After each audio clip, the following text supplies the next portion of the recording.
இந்த வீடியோவில் Photoshop editors பல காலமாக பயன்படுத்தக்கூடிய ஒரு கிளாசிக் டெக்னிக் பார்க்க போகிறோம். பிளாக் கலர் ஹேர் எட்ஜஸை எப்படி ஈஸியாக ரீடைன் பண்ணுறதுன்னு ஸ்டெப் பை ஸ்டெப் டியூட்டோரியல் பார்க்க போகிறோம். வணக்கம், வெல்கம் டு வரைக்கலை. நான் Sukumar Swaminathan, graphic designer and trainer. 100 days 100 posters design videos பார்த்துட்டு இருக்கோம். ஒவ்வொரு வீடியோலையும் அடோப் ஃபோட்டோஷாப், இன்டிசைன், இல்லஸ்ட்ரேட்டர் போன்ற அப்ளிகேஷன்ஸ் பயன்படுத்தி விதவிதமான போஸ்டர்களை எப்படி கிரியேட் பண்ணுறதுன்ற டியூட்டோரியல்ஸ் இதில் நம்ம வழங்கிட்டு இருக்கோம்.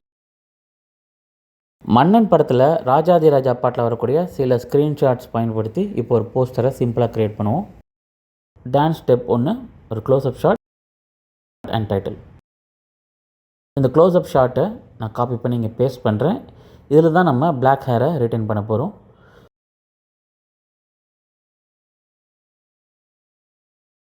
ஸோ பென் டூல் எடுத்து முதல்ல நான் எட்ஜஸை ட்ரேஸ் பண்ணுறேன்.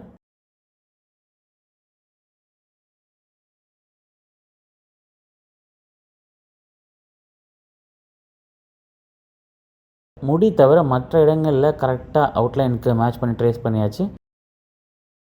இப்போது ஹேர் இருக்கக்கூடிய இடங்களில் க்ளோஸாக இல்லாமல் கொஞ்சம் டிஸ்டண்ட்டாக நான் இடம் விட்டு பென் டூலில் பாத் க்ரியேட் பண்ணிட்டு போயிட்டுருக்கேன்.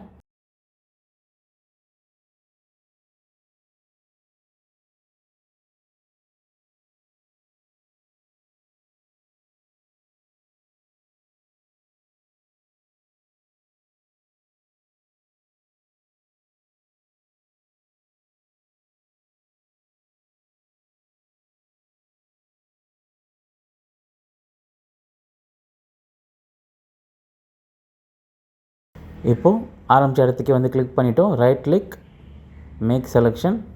இப்போ Ctrl+J ப்ரெஸ் பண்ணோன்னா நம்ம செலக்ட் பண்ணது மட்டும் தனியாக ஒரு லேயரில் காப்பி பேஸ்ட் ஆகிடும். அந்த ஷார்ட்கட்டோடைய ஆக்சுவல் மெனு என்னென்னு பார்ப்போம். லேயர் மெனுவில் நியூவில் லேயர் வயா காப்பின்னு இருக்கும். இதுதான் Ctrl+J. ஸோ இதை ப்ரெஸ் பண்ணோன்னே பார்த்தோம்னா நம்ம செலெக்ஷன் மட்டும் தனியாக ஒரு லேயரில் காப்பி பேஸ்ட் ஆகிடுச்சு.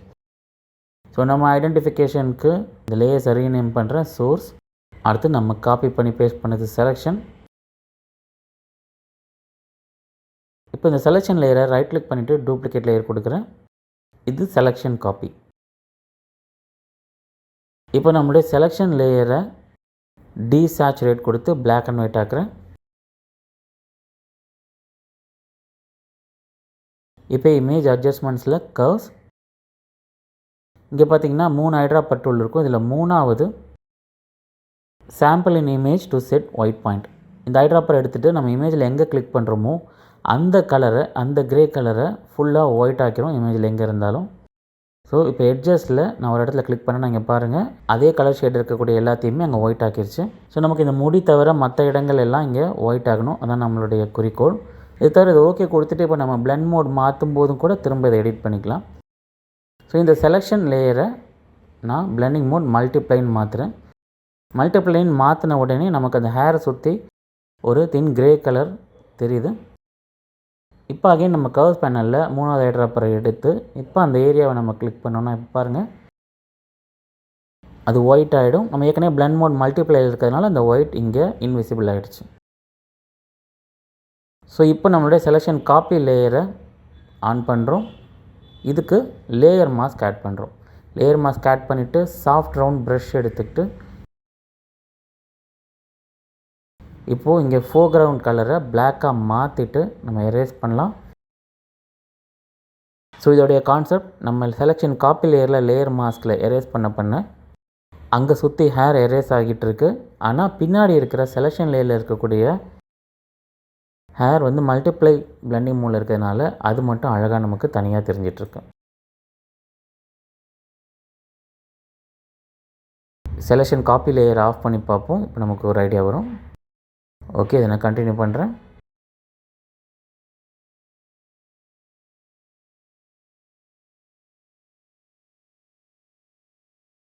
இப்போ பெட்டராக அண்டர்ஸ்டாண்ட் பண்ணிக்கிறதுக்காக செலெக்ஷன் காப்பி லேயரை ஆஃப் பண்ணி பார்ப்போம். இப்போ பாருங்கள், பின்னாடி இருக்கிற செலெக்ஷன் லேயர் மட்டும் நமக்கு தெரியுது. அதில் இருக்க ஹேர் அப்படியே இருக்குது. பின்னாடி இருக்க செலெக்ஷன் லேயரை நான் ஆஃப் பண்ணுறேன். இப்போ பாருங்கள், மேலே செலெக்ஷன் காப்பி லேயரில் நம்ம லேயர் மாஸ்கில் எரேஸ் பண்ணது நமக்கு தெரியுது. ஸோ இந்த 2 லேயரும் சேர்ந்து நமக்கு இந்த பிளாக் ஹேர் ரிட்டைன் ஆன ஒரு எஃபெக்டை கொடுக்குது. இப்போ இதை நம்ம ஃபர்தராக எடிட் பண்ணுறதுக்கு, ரீசைஸ் பண்ணுறதுக்கோ ரெண்டுத்தையும் ஷிஃப்ட் அழுத்தி செலக்ட் பண்ணிவிட்டு இப்போ இந்த செயின் ஐக்கானை கிளிக் பண்ணோன்னா ரெண்டும் ஒன்றாயிடும். இதை நம்ம மூவ் பண்ணால் ஒரே மாதிரி மூவ் ஆகிறதுனால நமக்கு அந்த எஃபெக்ட் அப்படியே ரிட்டைன் ஆகும். இப்போ இதுக்கு சிம்பிளான சில எஃபெக்ட்ஸ் ஆட் பண்ணலாம். அட்ஜஸ்ட்மெண்ட்ஸில் ஹியூ, சேச்சுரேஷன், கலரைஸ், இது சிங்கிள் கலர் ஆகிடும்.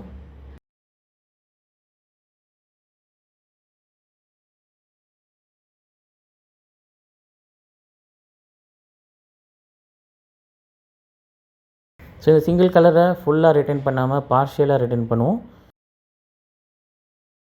இப்போது கிரேடியன்ட் எடுத்துக்கிட்டு இதில் ஒயிட் அண்ட் பிளாக் செலக்ட் பண்ணுறேன்.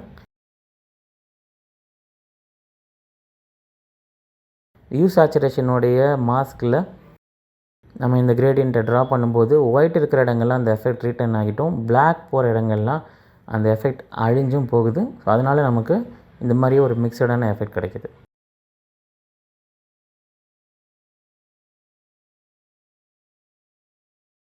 இப்போது டைட்டிலை நம்ம இங்கே ப்ளேஸ் பண்ணுவோம்.